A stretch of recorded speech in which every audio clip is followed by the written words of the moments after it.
ముందుగా చంద్రబాబు నాయుడు గారు ఒక అభివృద్ధికి, సంక్షేమానికి, ప్రజల సంక్షేమానికి ఒక బ్రాండ్. మేము మన దేశంలోనే కాదు, యావత్ ప్రపంచ దేశాలన్నీ చెప్పుకుంటాయి ఆయన గురించి.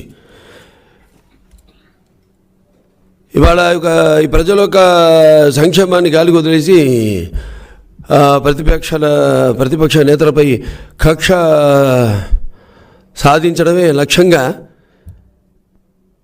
ఈ జగన్మోహన్ రెడ్డి ముందుకెళ్తున్నాడు.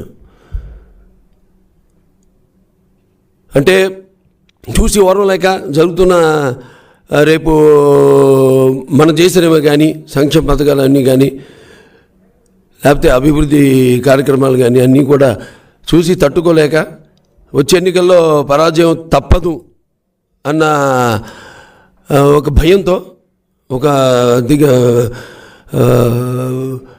ఈ యొక్క ఇటువంటి చర్యలకి పాల్పడటం జరుగుతుంది. అసలు మనం చూస్తే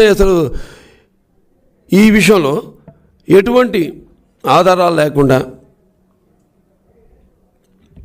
మరి నేను 16 నెలల్లో జైల్లో ఉన్నాను, కనీసం 16 రోజులైనా చంద్రబాబు